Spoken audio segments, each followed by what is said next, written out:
vous vendez aujourd'hui à la SAQ une dizaine de vins qui sont produits dans les territoires occupés et étiquetés « faits en Israël ».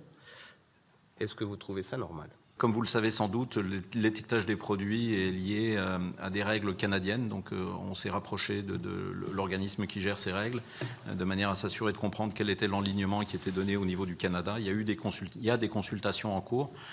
Dès que les consultations auront été finies et que le rapport nous sera donné, on se conformera à ces règles-là comme on l'a toujours fait sur l'étiquetage des produits. Là, c'est Israël. Vous voyez, ici, c'est la Cisjordanie, ce n'est pas Israël.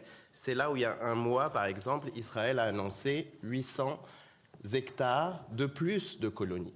Est-ce qu'il y a quelqu'un qui vous oblige à vendre des vins qui sont de ce côté-ci de la frontière et qui sont étiquetés « faits en Israël ». Si effectivement ces produits sont en demande, le travail de la SAQ, c'est de les rendre disponibles sans se prononcer sur le bien fondé des gens qui souhaitent ou non acheter ces produits-là. Ça appartient à chaque citoyen. Est-ce que vous avez reçu une demande qui vous dit « nous, on veut du vin des territoires occupés » parce que c'est ça que vous vendez. Est-ce qu'il y a quelqu'un qui vous a fait cette demande-là? Parce que moi, je ne le pense pas.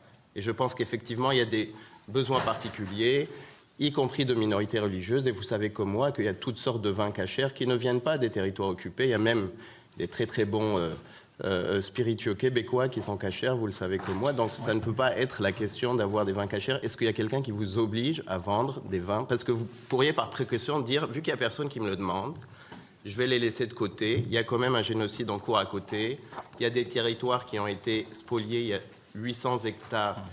Et je vous rappelle que là, cette partie-là, il y a quand même, avant le 7 octobre, et c'est la partie où il n'y a pas le Hamas, il y a un mort par jour avant le 7 octobre par les colons des Palestiniens. C'est ça que ça coûte de produire, entre autres, du vin là-bas et d'occuper des terres.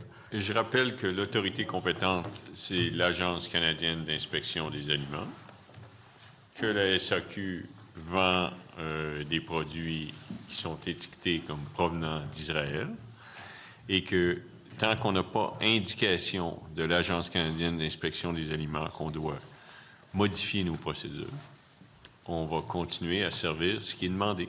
Donc, parce que, je veux dire, il est évident que si demain, je ne sais pas moi, la Russie produit de la vodka à partir du Donbass, vous allez me dire, ah, vous savez, on a reçu une demande pour avoir de la vodka à partir du Donbass parce que c'est des territoires occupés et puis c'est pas ça qu'on veut faire.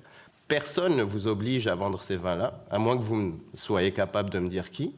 Parce qu'il y a toutes sortes de choses où il peut y avoir des demandes.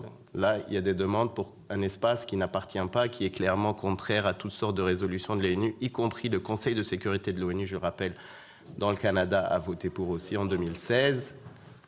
Est-ce qu'on va continuer comme ça indéfiniment à ce qu'une société d'État vende du vin de territoire occupé?